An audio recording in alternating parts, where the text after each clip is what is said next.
All right. So we're making chicken marsala, right? Yeah, it's kind of a version of chicken marsala.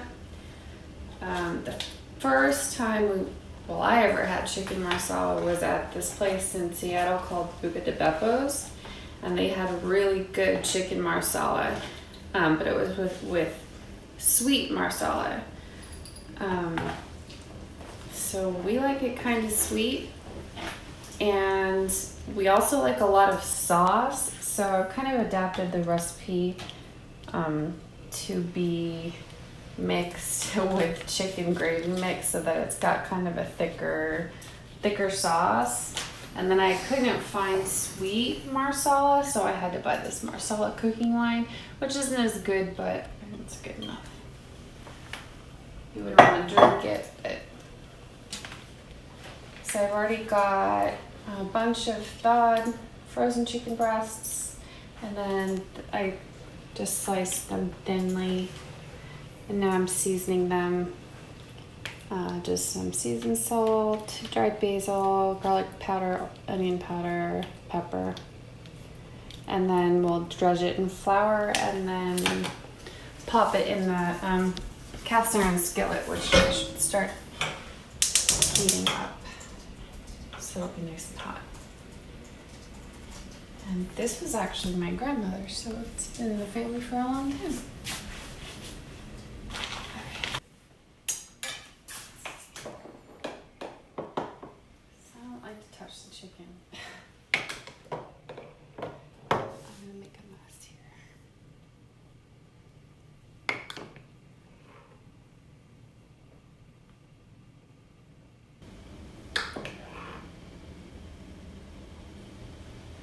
And then once we get this started, then we'll start boiling the water for spaghetti to serve it with.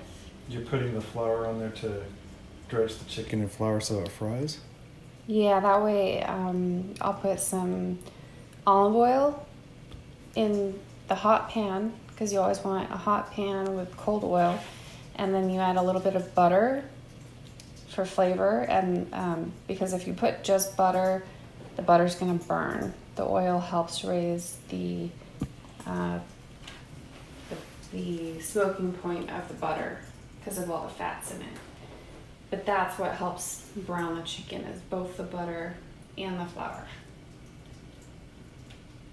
I only know this because I like to watch Food Network.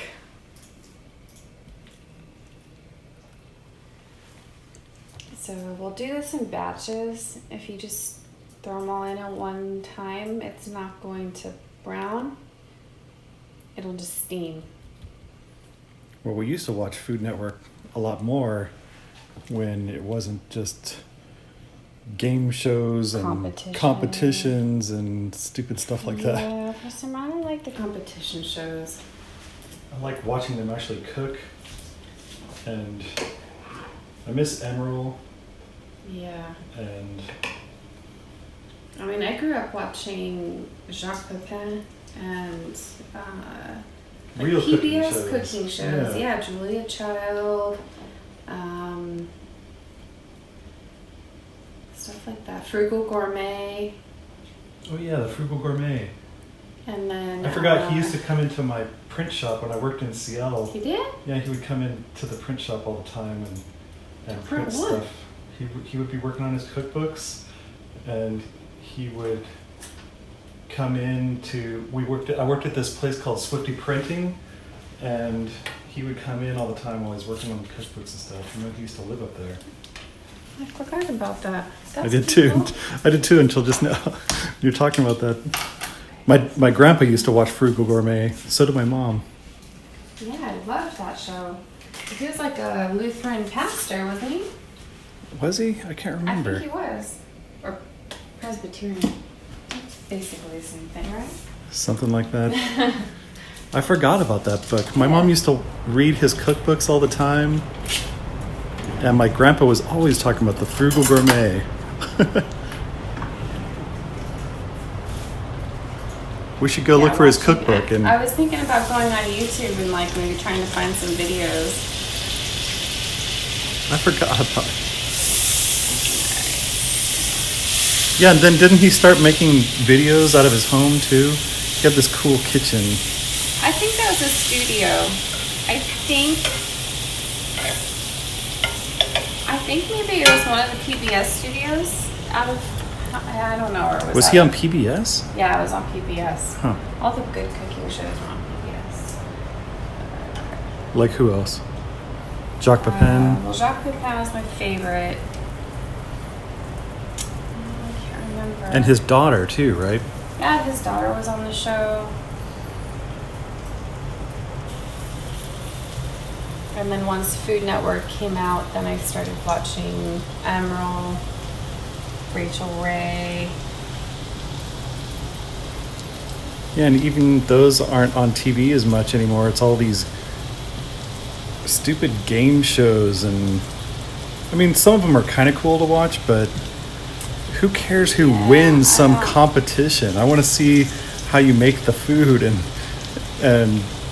stuff that looks good. And now it's all kind of like either news format where they're sitting behind some counter and talking about something, you know. Yeah, like The View, but with food. Yeah, like The View, but with food. Or it's some sort of game show. Yeah, I don't like that so much. I want to know how to cook it. I want to see people make it. Yeah, you want to see how to cut the stuff, and you want to see the little tips and tricks of cooking. Yeah, and it's kind of like ASMR before ASMR really was a thing. Because it was relaxing, you know. I was like 5 or 6 when I was watching these shows. So I'm going to grab a plate, and once I flip these over and these are brown, I'm going to pull them out onto the plate and then stick another batch in. And in the meantime, I'm going to get this water boiling. Once it comes up to a boil, then I'm going to put like a big handful of salt, because you want the water to be really salty, like salt water, because that's the only time the spaghetti has to absorb the saltiness. Otherwise, you can put as much salt as you want on the pasta, and it will not taste salty enough. But do you put oil in the water? I don't. that was. I was reading some comment where they said every time you put oil in water, an Italian nana dies. I guess it depends on what you're making, but supposedly if you put oil in the water, then the starches on the noodle help the sauce adhere better.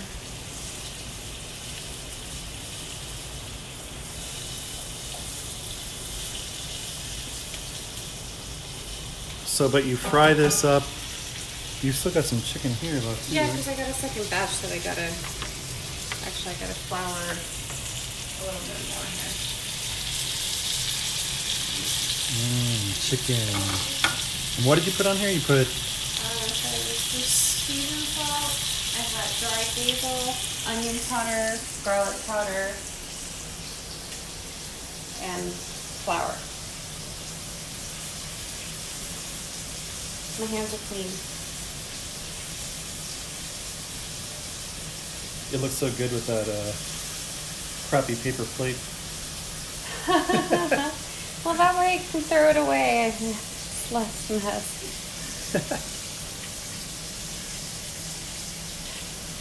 Looks like a birthday plate. It does, doesn't it? I gotta wash it. Oh.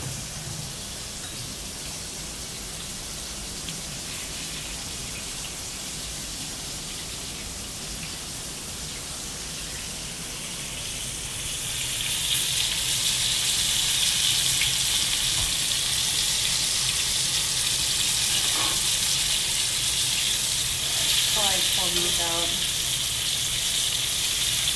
because they're gonna finish. We just want to brown them right now because they're gonna finish cooking once I get the sauce made. So if you cut a slit in them, they wouldn't be totally cooked through? Probably not. I mean, they're really small, thin pieces, so some of them might be done, but I wouldn't. Like, this piece is big, and I can tell just by pressing on it that it's not cooked because it's kind of mushy. How do you do that thing, that test with your thumb? Well, yeah, usually it works for beef, but if you make a fist, if you make a fist and just close your fist lightly and you press right here, that would be like rare or medium rare. And if you squeeze a little bit tighter, then you've got kind of a medium. And then if you make a really tight fist, that's what a well done would feel like. And actually, it works.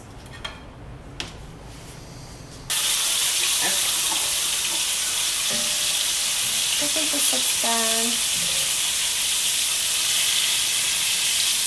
Pull this off. I've got my water boiling here, or coming up to a boil. It's not boiling yet. Yeah, it's not quite boiling yet. It's on, right?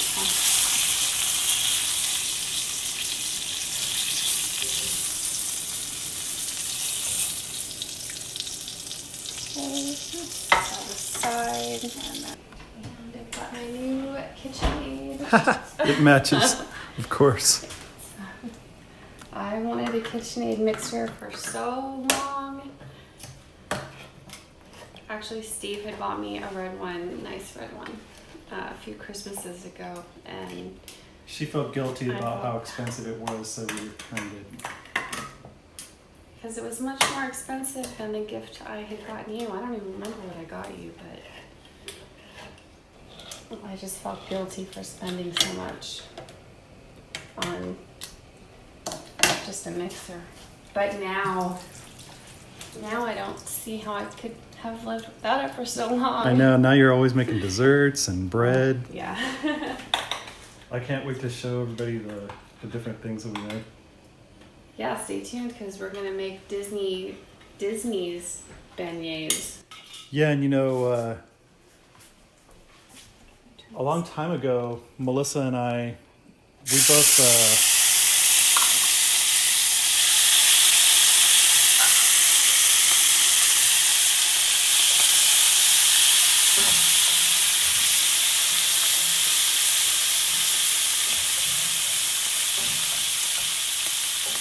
Sorry, it's kind of loud. I was just saying that a long time ago, I learned to cook from my grandpa and my mom. My mom liked to cook. My grandpa was kind of a pseudo chef in his kitchen, and we all watched, cooking shows that we were talking about.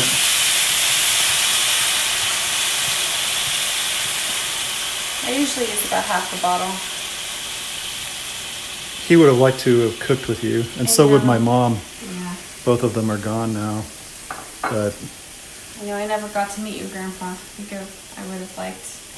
I called him Papa. Definitely would have liked to have cooked with him. My family, my cousins and stuff, call him Uncle Floyd, but he liked to golf and he liked to cook all the time, and he always just wrote down these recipes on 3x5 cards. And Melissa and I, we took the cards To make our cookbook. Yeah, and we cooked basically all the good recipes. We cooked all his good recipes and turned it into a cookbook, but not just his either. We took a lot of Melissa's mom's recipes, my mom's recipes. My aunt's recipes. We asked a bunch of family to send recipes. So it's not just all my grandpa's cooking. And one of my grandpa's friends, Gail, she said that a lot of those recipes were his. But a lot of those recipes actually came from his friend Heinz too. And Heinz, I guess, the story is that he was a chef for Al Capone, but I'm not really sure about that. How that could be. I mean, he was pretty old by the time when I was a kid in the 70s, he was pretty old, so who knows? I don't know. It could be, maybe. But that would have had to be in the 20s and 30s. Yeah, and I think he was a German chef. His name was Heinz, and So yeah, I don't really know if those stories are true or not, but they say that he was a cook or a chef for Al Capone on his yacht, like a Maybe long time somebody ago. named Al Capone. Like a different Al Capone. I don't know. Because then, you know, he went to Alcatraz. Yeah, that's true. So,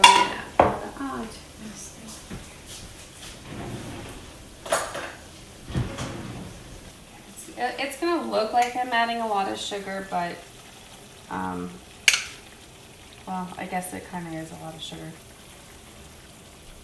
It's kind of just add to taste. I usually add 2 spoonfuls first and then taste it.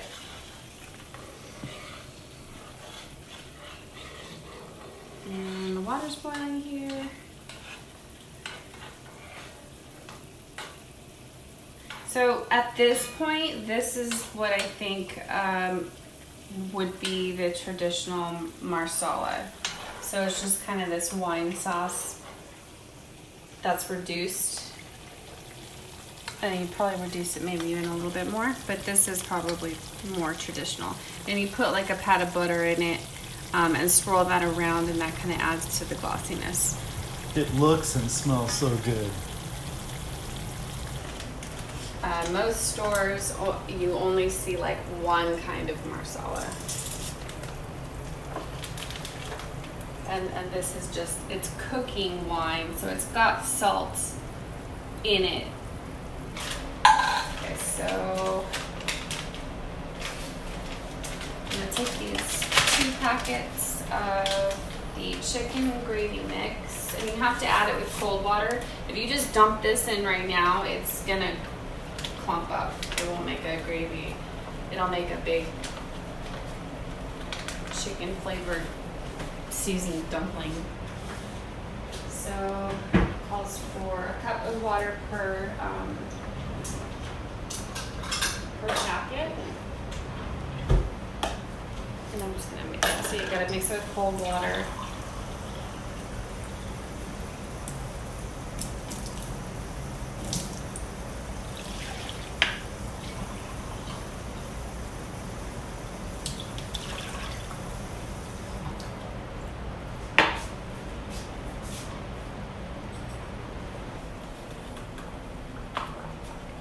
Probably not the healthiest thing. It's got a lot of sodium in it, but it's okay. That's why it tastes so good. Yeah.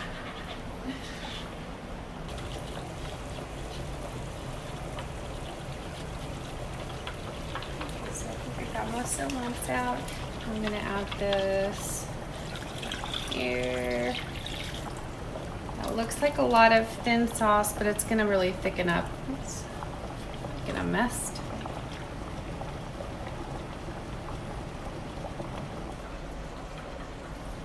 So the sauce is pretty much done. Just gonna slide this in.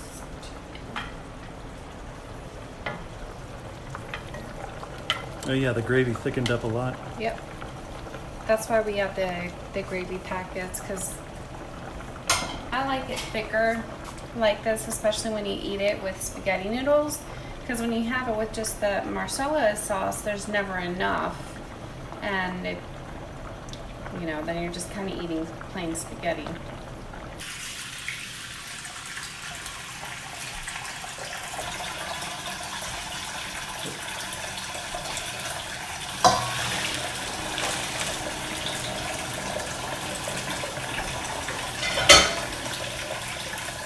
Oh, I gotta cook the green beans.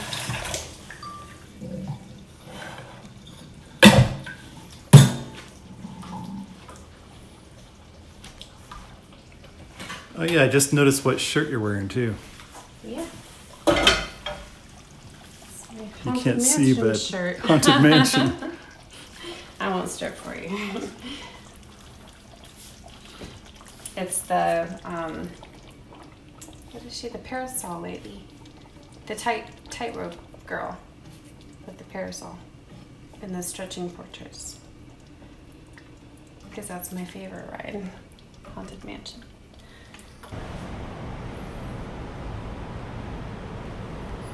How much do you want? Maybe a little more.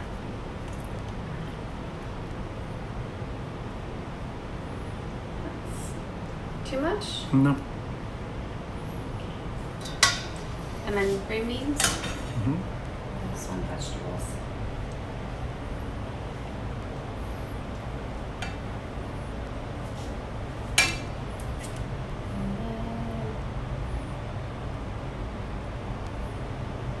And then, you like a lot of sauce, right?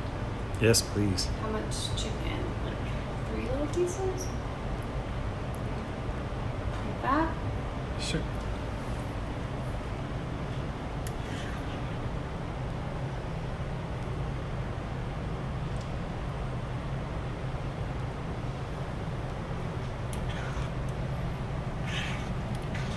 Some of those mushrooms for you. Let's give this a try. I know it's going to be good because I already tasted it.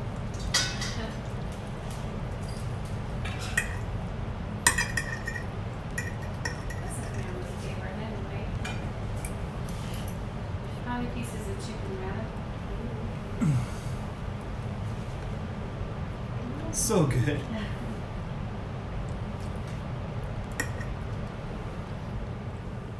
Mm. I love the sauce. It's so good. Good job, Melissa. Thank